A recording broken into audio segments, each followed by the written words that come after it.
Chaque fois que j'ai pris des risques exorbitants, c'est là où ça va payer. Et tu vois, le truc qui a changé ma vie, j'en ai parlé déjà pas mal de fois, c'est dans la société où je travaillais précédemment, qui s'appelle Trainline, qui est une plateforme de billets de train, eh bien on a eu la chance d'avoir ce qu'on appelle des actions, des stock options. Et la boîte a fini par être introduite en bourse, et donc j'ai pu vendre mes stock options à ce moment-là. Et j'ai gagné un demi-million d'euros le jour de l'introduction en bourse. Mais mon salaire à l'époque, c'était aux alentours de 60 000 euros. Ce qui était un bon salaire déjà, évidemment. Et donc, cette idée qu'on puisse gagner quasiment 10 ans de salaire en un jour, c'est fou, mais je l'ai vu, je l'ai vécu. Et ça s'est uniquement passé parce que j'ai commit sur une société, que j'ai renégocié plusieurs fois d'ailleurs mes augmentations en stock option et non pas sous forme numéraire. Donc j'ai pris ce risque-là. Celui qui a pratiquement gagné 10 ans de salaire le jour de l'IPO de son ex-employeur, c'est Mounir Lagoun, CEO et fondateur de la plateforme d'investissement Finari, une fintech née il y a 5 ans. Mounir est le nouvel invité de Tracker. Dans cet épisode, il nous racontera son histoire avec les marchés, ses premiers pas en tant qu'investisseur, et comme d'autres professionnels de la finance, il détaillera avec nous le contenu de son portefeuille, ainsi que son admiration pour une personnalité comme celle de Warren Buffett. Je suis Salim Nesba et je vous souhaite la bienvenue dans Tracker, le podcast bourse du journal L'Écho. À la fin de cet épisode, Mounir Lagoun vous posera une question à laquelle vous pouvez répondre en rejoignant la communauté des trackers de l'Écho sur Facebook. Mais tout de suite, notre invité de la semaine, que nous avions rencontré à Paris, nous explique comment il s'est retrouvé à travailler dans la finance et qu'est-ce qui lui a donné le goût de l'investissement. Mounir, bonjour. Bonjour Salim. Merci de nous recevoir dans les bureaux de Finari. Alors avant de commencer l'interview plus en détail, d'entrer en détail dans ton portefeuille d'investisseur, il me semble que tu as des attaches avec la Belgique. Alors j'ai vécu en Belgique, effectivement, j'ai vécu à Anvers, et non pas Anvers comme on dit en France. Et ouais, c'était une super période, j'y ai vécu 2 ans et demi à peu près, j'allais au lycée français, pour ceux qui se reconnaissent, pour tous les anciens. Mais ouais, c'était une super période. C'était une super période. Et après, j'ai vécu aussi à Aachen, à Aix-la-Chapelle, qui est un endroit qui s'appelle le Dryland à Aix. Et donc, j'avais pas mal d'amis qui habitaient en Belgique. Et j'ai découvert à ce titre-là qu'il y avait une partie de Belgique germanophone. Ouais, c'est ça. Oui. Donc, c'était assez intéressant. Mais en tout cas, ouais, c'est des très bons souvenirs d'enfance dans les 2 coins. Donc c'était une scolarité en français. Donc c'était une scolarité en français. J'avais des cours de néerlandais, de flamand à Anvers. Et quand j'habitais en Allemagne, j'étais à l'école allemande. J'ai la nationalité allemande aussi. Et t'as des restes de néerlandais Un beetje. Ah quand même. C'est très limité. C'est très limité, mais je pense que l'allemand et le néerlandais s'overlappent quand même. Donc ça m'a aidé. Comment ça s'est passé alors avec la bourse ? Quels ont été vos premiers rapports avec la bourse ? À quel moment vous vous êtes dit, tiens, moi aussi je peux devenir investisseur ? Je viens pas d'une famille spécialement aguerrie sur l'investissement. Mes parents, c'est pas quelque chose qu'ils maîtrisent. C'est quelque chose qui leur faisait plutôt peur. Ils viennent tous les deux de milieux très modestes. Et donc, ils ont bien réussi leur vie, mais ils ont toujours eu cette peur de perdre. Ce que je dis souvent, c'est que c'était des anciens pauvres. Je suis pas né dans un milieu pauvre, mais je suis né dans un milieu d'anciens pauvres. Et ça laisse des traces. La bourse, c'était vu comme un casino, concrètement. C'est la spéculation.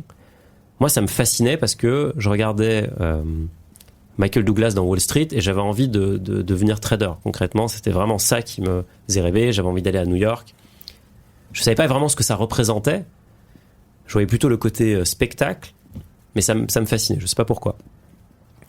Et donc, très tôt, j'ai lu les journaux économiques, je m'y suis intéressé, mais j'ai eu vraiment un espèce de blocage au niveau de mes parents. Et donc, finalement, au moment de m'émanciper, eh bien, eux, ils m'avaient gentiment ouvert un livret. Alors, à l'époque, on ouvrait un plan épargne-logement, qui rapportait rien, évidemment. Ils m'ont dit, voilà, avec ça, tu peux faire tes premiers pas, peut-être payer une partie de tes études, etc. Félicitations. Mais il m'avait pas initié à ça. Et donc le premier contact vraiment que j'ai eu avec la bourse, c'est quand j'ai commencé à travailler en finance, en gestion d'actifs pour être plus particulier, dans une équipe qui gérait le fonds de pension d'une grosse boîte française qui s'appelle Sanofi.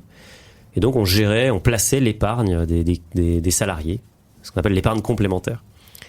Et à ce moment-là, j'ai eu une chance assez folle parce que non seulement je faisais ce qu'on appelle du fund of fund, on sélectionnait des fonds qu'on mettait dans notre propre fonds, mais en plus, il se trouvait que cette équipe avait compris l'intérêt de la gestion passive et des ETF. Et là, je vous parle de quelque chose qui se passait en 2010-2011. Donc c'était quand même il y a très longtemps. Les ETF, on a l'impression que c'est maintenant que ça explose. En réalité, ça fait quand même un petit moment et ça date des années 60. Hein. Ouais, Bogle. Voilà, Bogle, il a créé Vanguard. À cette époque-là, ça s'appelait des fonds indiciels. Enfin, c'était autre chose, mais c'était le même ADN.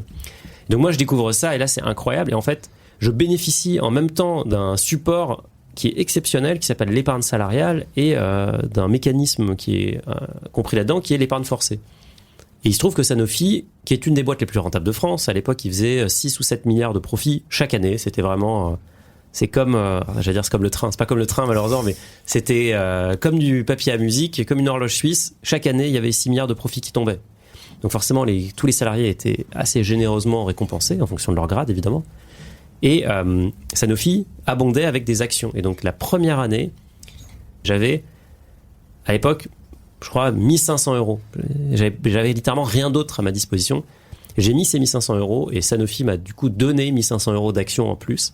Ces actions, j'ai toujours l'épargne, je les ai plus depuis, j'ai vendu les actions. Mais du coup, j'ai vraiment vu ce mécanisme. Et j'ai investi en plus à un moment, je pense que vous vous en souvenez peut-être, c'était quand même en pleine crise financière, 2010. Après la crise, moi qui voulais travailler en finance, je peux vous dire qu'il n'y avait pas grand monde qui arrivait à trouver des jobs. C'était vraiment très dur. Et donc, tous les marchés étaient vraiment déprimés. Et l'équipe me disait, il faut investir quand tout le monde a peur. C'est maintenant qu'il faut créer son épargne. En fait, c'est une opportunité énorme pour toi.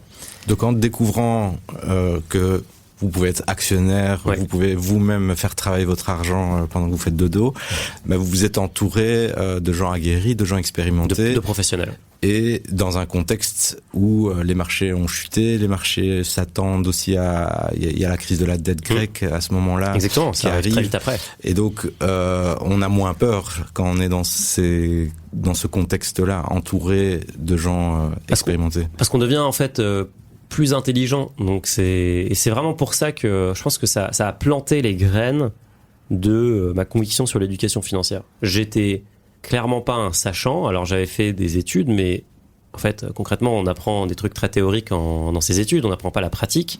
Personne nous apprend à investir concrètement, on nous apprend à pricer une option et à calculer, à valoriser des sociétés, voilà, faire des discounted cash flow.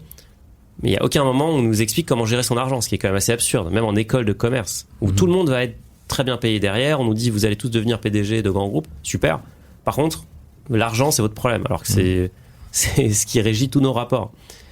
Donc ouais, je prends conscience et j'ai la chance d'avoir des experts autour de moi, dans un moment qui est, bon je le savais pas à l'époque, mais c'était un moment en fait, on est vraiment dans le creux de la vague, il n'y a plus personne qui s'intéresse à l'investissement, en tout cas moi j'avais l'impression que personne n'en parlait autour de moi, et c'est assez marrant parce que tous mes camarades de promo, beaucoup avaient aussi le même dispositif que moi d'épargne salariale.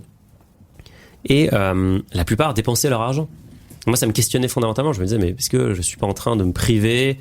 Je ne devrais pas plutôt m'acheter un scooter que de faire ça ? Et en fait, cette épargne, je l'ai toujours 15 ans plus tard. Et évidemment, la performance, j'ai regardé récemment, ça a fait plus 150% ou plus 180%. Enfin, donc la performance, c'est énorme. Mais elle n'est pas énorme parce que j'ai fait des super trades. C'est juste que je suis littéralement dans le marché depuis 15 ans et que je n'ai rien fait. J'ai attendu. J'ai arbitré à quelques moments, mais je suis resté investi. Et c'est un peu la leçon qu'a donnée Warren Buffett quand il a annoncé qu'il quittait Berkshire.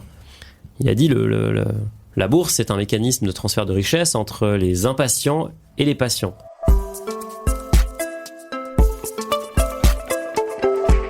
Je vous le disais dans l'introduction de cet épisode de Tracker Plus, Mounir Lagoun, comme beaucoup de nos auditeurs, a été très inspiré par Warren Buffett. Vous ne l'entendez pas dans le podcast, mais une statuette à l'effigie du célèbre investisseur américain trône sur le bureau de notre invité. Avant de voir ce qui se trouve dans le portefeuille d'investisseur de Mounir, le patron de Finari détaille avec nous les fondements de sa stratégie et nous explique pourquoi le long terme est son ami. Aujourd'hui, moi, je suis très détaché, extrêmement détaché des cours financiers. Ça ne m'intéresse pas de voir les prix. Ça n'a aucune importance. Je suis là pour le très long terme. Un cycle économique, à l'époque, on disait c'était 5 ans. En réalité, maintenant, c'est plutôt 7 à 10 ans. Et donc, j'ai le temps, en fait. J'ai le temps. Je ne cherche pas à trouver le prochain GameStop. Je ne suis pas un trader. Ça ne m'intéresse pas. Je ne suis pas un spéculateur. Je ne fais pas ce que je ne comprends pas. Et je reviens sur les basiques. Et je pense que beaucoup de gens confondent la diversification avec le fait d'avoir beaucoup de classes d'actifs. Non, en fait, on peut avoir des actions, des obligations, du cash, peut-être un peu de l'immobilier. That's it, ça suffit. On n'a pas besoin d'avoir autre chose. On n'a pas besoin d'avoir du Bitcoin si on n'en veut pas. On n'a pas besoin d'avoir des NFT, de l'or, des montres. Ça, c'est optionnel. C'est vraiment se concentrer. Et je lisais encore une statistique sur la performance de Berkshire Hathaway, le fonds de Warren Buffett. Le meilleur trade qu'il ait fait de son histoire, en fait, c'est d'acheter Apple en 2016, il me semble. À l'époque, Apple était déjà au plus haut historique pour l'époque. C'est juste que le plus haut historique de l'époque était insignifiant par rapport à maintenant. Mais donc, ça paraissait pas super... Enfin, n'importe qui aurait pu faire ce trade en réalité. Qui était un peu contre nature parce qu'il ne voulait pas trader dans la tech. Il ne voulait pas trader dans la tech, je pense qu'il comprenait fondamentalement Apple, donc il s'est dit... il a tradé dans l'américain, quoi, à ce moment-là. Voilà, exactement. Mais ça montre quand même qu'on fait quelque chose qu'on comprend. Et d'ailleurs, c'est une méthode que je m'applique pas mal. J'achète beaucoup les actions des sociétés dont je suis client. Parce que, quelque part, je me dis, j'aime bien le service, ça me parle. A priori, j'ai payé un abonnement où je leur ai donné de l'argent, donc c'est qui me donne de la valeur. Ouais, j'ai peut-être envie d'avoir un petit bout. Et donc, j'ai d'ailleurs cette règle de me dire, à chaque fois que j'achète des produits Apple, je suis très friand Apple, j'achète des actions Apple. Et pour l'instant, ce que j'ai vu, c'est que j'aurais toujours gagné beaucoup plus si j'avais acheté des actions que si j'avais acheté des produits. Mais donc, il me reste pas mal de petites choses et rien n'a remplacé l'expérience. Et j'ai aucun regret sur aucune des erreurs de gestion que j'ai faites. Et j'en fais encore aujourd'hui, parce qu'à chaque fois j'apprends et ça renforce mes convictions.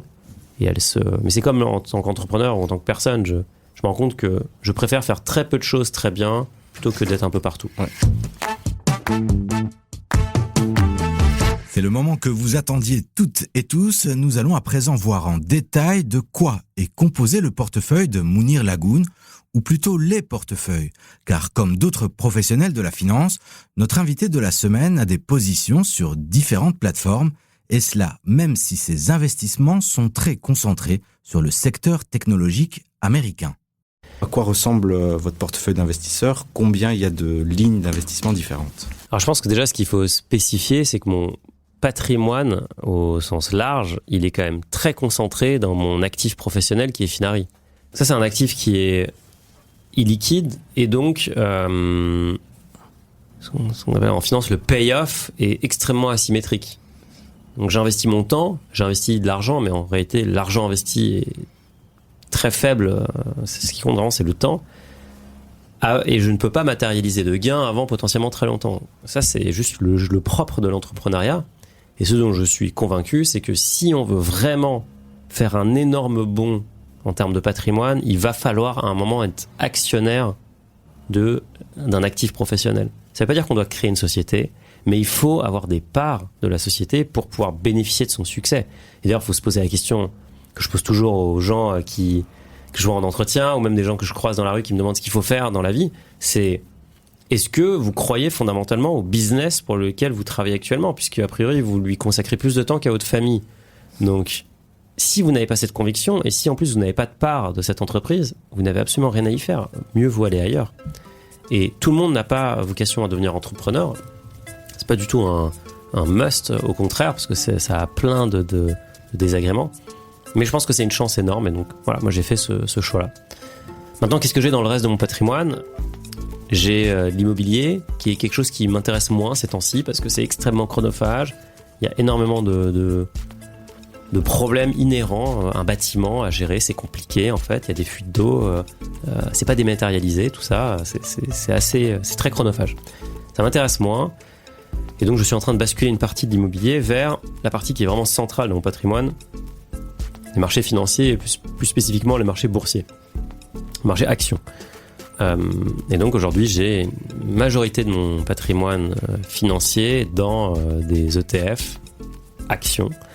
Ça va être principalement du S&P 500. J'ai longtemps fait du MSCI World, évidemment, et je continue de penser que c'est le meilleur instrument pour débuter. Maintenant, moi, je ne débute plus. Et c'est vrai que j'ai moins de conviction sur l'Europe. Et en plus, je réfléchis d'un point de vue diversification. Mon actif professionnel est en Europe. Mon épargne est en euros. Je vis en France. Donc je suis déjà extrêmement concentré sur l'Europe. J'ai pas envie de concentrer mes investissements là-dessus. Donc je préfère acheter que du S&P 500 sous forme d'ETF parce qu'il faut évidemment éliminer les frais. Les frais, c'est la performance va et vient, les frais sont pour toujours. Donc on les met au plus bas. Et ensuite, je l'ai dans 2 enveloppes principales qui sont en gros un PEA et une assurance vie, qui sont les enveloppes fiscalisantes françaises. Et l'autre chose que j'ai, c'est que j'ai aussi un compte. Donc dans mon PEA, il y a 3 lignes de mémoire. Il y a donc le fameux S&P. Et ensuite, j'ai 2 actions, Hermès et LVMH. Alors évidemment, ceci n'est pas un conseil en investissement, c'est juste, pour moi, c'est les plus belles sociétés françaises. C'est le luxe, et c'est ce qu'on sait faire, nous.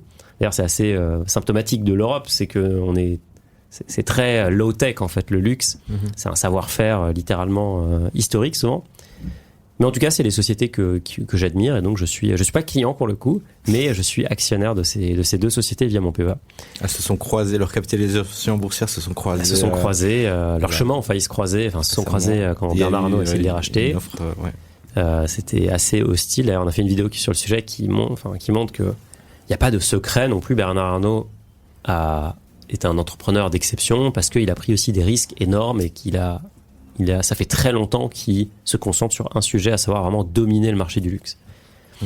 Et ensuite, en parallèle, j'ai un compte titre classique. Et là, en fait, ce que je me suis accordé, c'est à peu près... Donc ça représente 10% de mémoire ou 15% de mon patrimoine financier. C'est un peu une poche pour le fun. Et là, j'achète typiquement les sociétés dont je suis client. Je vais avoir en ce moment du Apple, évidemment. Je vais avoir du Robinhood, que je viens d'acheter. Pourquoi ? Parce que Robinhood, c'est un peu la société qui m'inspire le plus en étant le fondateur de Finari. J'aimerais que Finari ait une trajectoire comme Robinhood, non pas sur la partie produit, mais plutôt sur l'impact sociétal que ça a. Je pense que Robinhood est souvent perçu comme une plateforme de gambling, mais en réalité, ils sont en train vraiment de créer pour moi le prochain Charles Schwab, et donc vraiment de faire un acteur massif.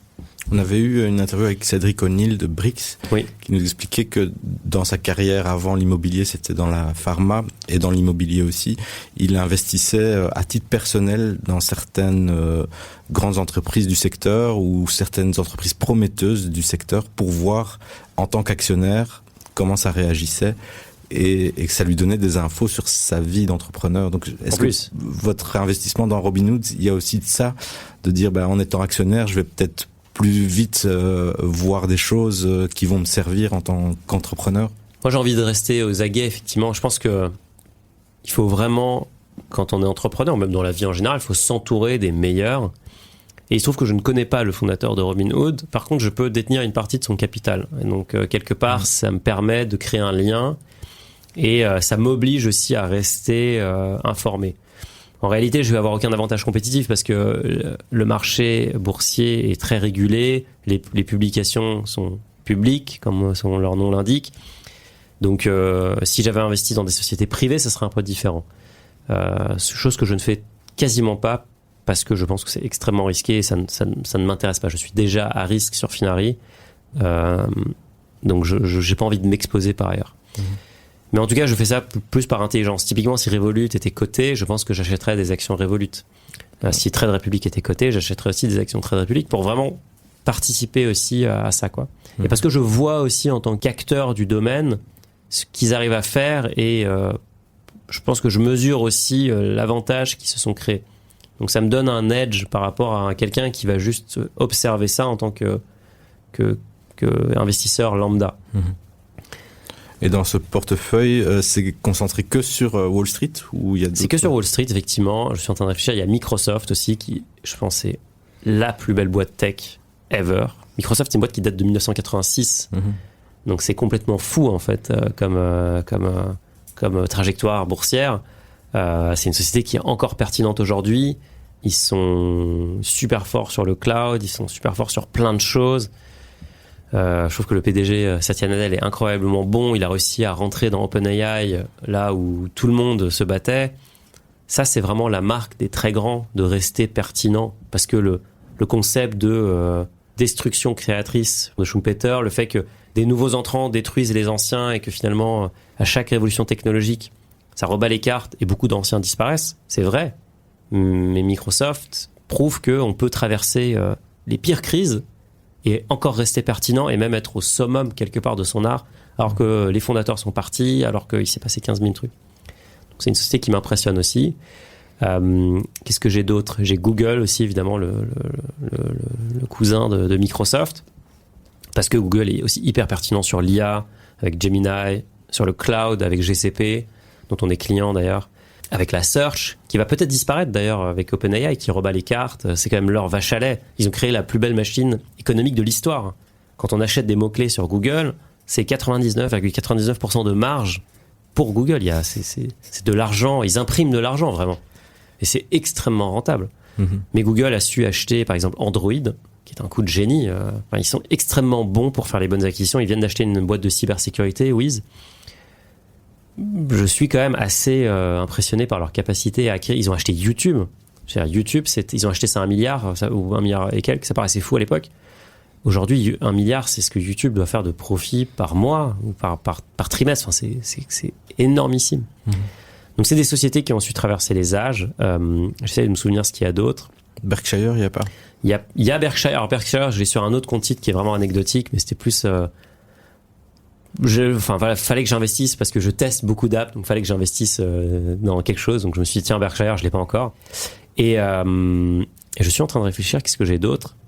J'avais du Airbnb à un moment parce que je loue un de mes apparts sur Airbnb.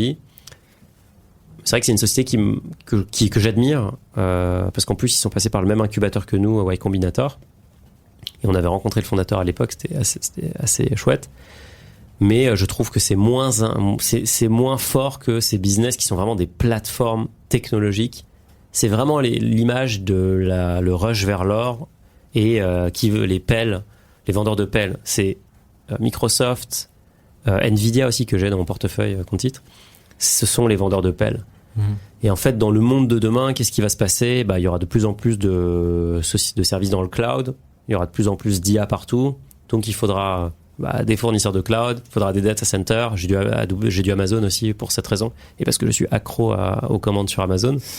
J'ai du Nvidia parce que c'est eux le marchand d'armes en fait de la guerre de l'IA. Ils vendent les GPU. Et c'est à peu près tout.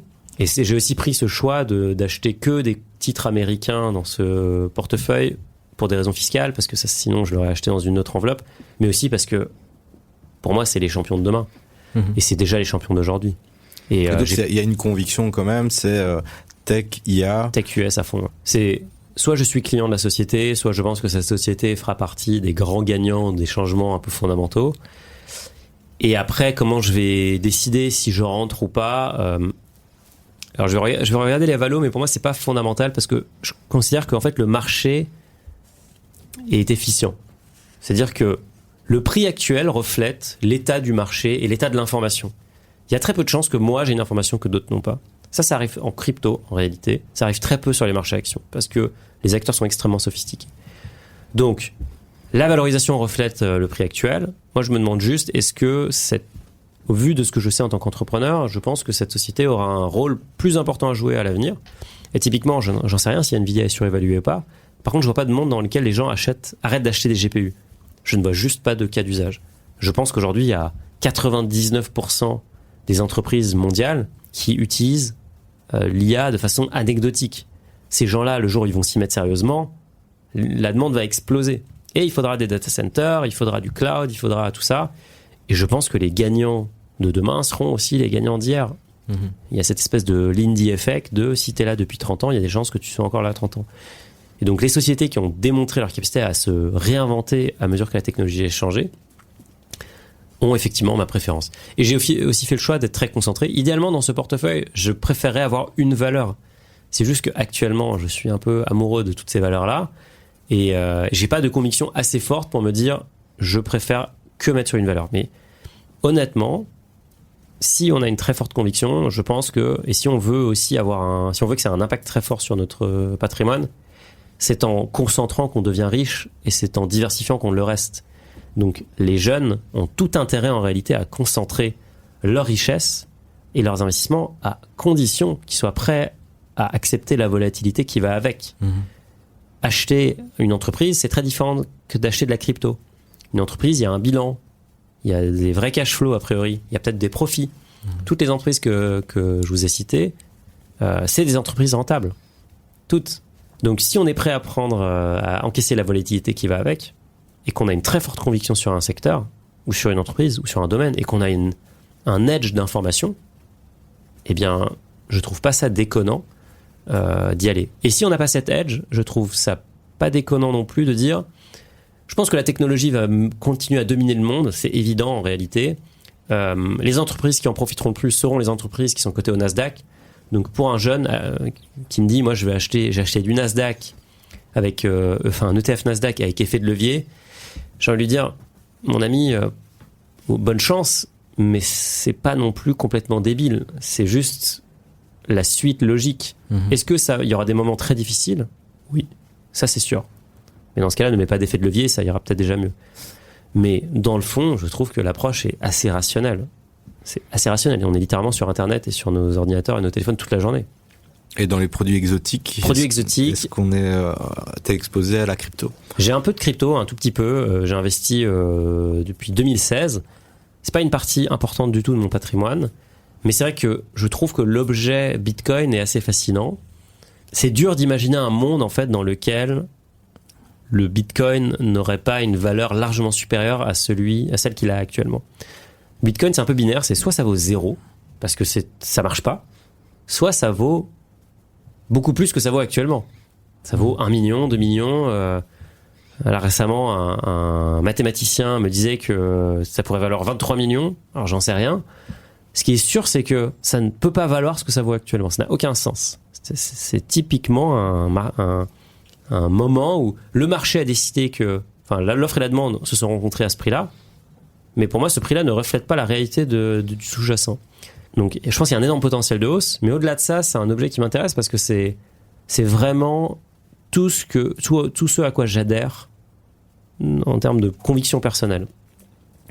J'ai un besoin fondamental de liberté, d'indépendance, et le Bitcoin, en fait, quand on en a, c'est la première fois qu'on va détenir son argent. Tout notre argent qui est dans nos comptes en banque, on ne le détient pas en réalité. Si la banque demain dit Salim, je veux bloquer vos comptes, elle peut vous bloquer vos comptes, il n'y a aucun problème. Une autorité lui dit bloquer ses comptes, la banque va obtempérer. Si on a un ledger et qu'on a un peu de Bitcoin dessus, ou n'importe quelle crypto d'ailleurs, on peut traverser les frontières, on peut aller se déplacer librement, on peut l'envoyer à qui on veut, et ça c'est quand même vraiment un changement fondamental. On contrôle son argent, et la première fois que je fais une transaction sur un ledger, en fait je me suis rendu compte que c'était la première fois que je détenais vraiment mon argent. Même l'argent, même le billet qu'on a, le billet en fait a de moins en moins de valeur, parce que qu'est-ce que fait la Banque Centrale Européenne ? Elle ne fait qu'imprimer de plus en plus d'argent.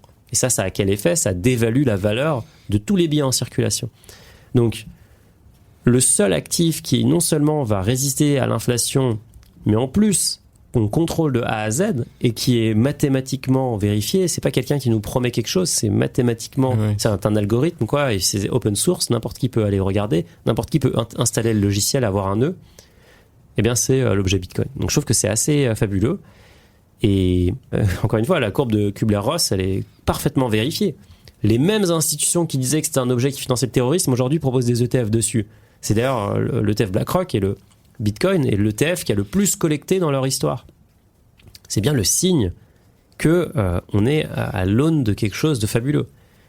Le plus grand risque du Bitcoin, en réalité, c'est quoi ? C'est que les banques centrales le bloquent fondamentalement, et elles pourront pas bloquer le logiciel, mais elles pourront rendre la vie des gens qui en détiennent très très très difficile. Et ça, c'est ce qu'elles sont déjà en train de faire d'ailleurs en Europe. Et c'est dommage, parce qu'en fait, c'est une innovation qui remet du pouvoir chez le citoyen. Ce que j'ai vu, c'est beaucoup de gens qui ont fait fortune grâce au Bitcoin, et c'était pas les gens qui gagnent habituellement. C'était vraiment c'était les petits gens en fait. C'était les gens qui juste étaient intéressés par la technologie, qui étaient là en premier. En finance, le particulier est toujours dernier en fait. Quand quelque chose sort pour nous le particulier, c'est que tout le monde s'est gavé dessus avant. Ça, c'est ça la loi habituelle. Là, c'est l'inverse. C'est les institutions, les institutionnels du coup, qui arrivent en dernier. C'est les fonds de pension, ils investissent depuis cette année, mais nous, on peut investir depuis 2013 en fait. Et donc, ça, c'est assez dingue. Et je pense que il va y avoir une espèce de loi de puissance qui va attirer tous les capitaux vers cet actif-là. Donc, je suis très bullish sur le Bitcoin.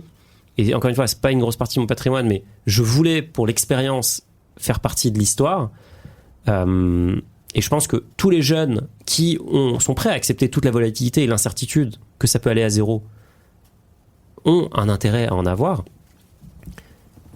Par contre, je suis beaucoup plus pessimiste sur toutes les autres cryptos qui ont quand même souvent peu d'intérêt et qui, selon moi, sont plutôt des objets spéculatifs pour le coup que des vrais actifs qui ont un fondement économique. Comme le veut la tradition dans notre podcast, nous terminons nos entretiens en proposant à nos invités de vous poser une question. Mounir a donc quelque chose à vous demander. Vous pouvez lui répondre ou entrer en contact avec nous en nous écrivant à l'adresse podcast@leco.be ou en rejoignant notre groupe sur Facebook intitulé Les Traqueurs de l'Éco. On écoute la question de Mounir. Écoute, j'aimerais demander aux traqueurs de l'Éco, en tout cas à ceux qui n'ont pas encore pris en main leur propre retraite, j'aimerais comprendre, leur demander pourquoi ils ne l'ont pas fait. Quels sont les freins aujourd'hui qui les empêchent d'y aller ? Qu'est-ce qui les convainc que l'État prendra en charge cette part essentielle de leur vie future ? C'est vraiment un truc qui me turlupine et le sujet est pertinent en France, il l'est aussi en Belgique, je pense qu'il est pertinent partout en Europe en réalité. Donc hâte de voir ce qui va revenir. Et tu travailles beaucoup, c'est pour préparer ta retraite ? Moi écoute, Et en être maître plutôt. Ouais, exactement. En fait, je reviens toujours à Warren Buffett, mais ça m'a vraiment choqué en fait, parce que ma grand-mère a 96 ans, Warren Buffett a 94 ans. Ma grand-mère ne serait pas capable de faire une conférence devant des milliers de personnes, de parler de concepts économiques super compliqués, etc. Mais elle est encore extrêmement lucide. Warren Buffett a un niveau de lucidité énorme, et je me suis demandé pourquoi c'est le cas. Et je pense qu'une partie de la réponse, c'est parce qu'il est encore extrêmement actif intellectuellement, parce qu'il travaille. Envie de répondre à Mounir Lagoun ou d'entrer en contact avec notre équipe, rejoignez notre groupe Facebook Les Traqueurs de l'Éco ou écrivez-nous à l'adresse podcast@leco.be.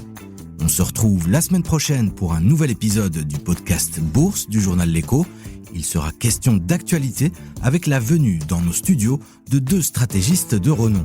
C'était Salim Nesba au micro et Julie Garrigue à la réalisation pour Tracker, le podcast de l'Éco qui suit chaque semaine celles et ceux qui investissent en bourse.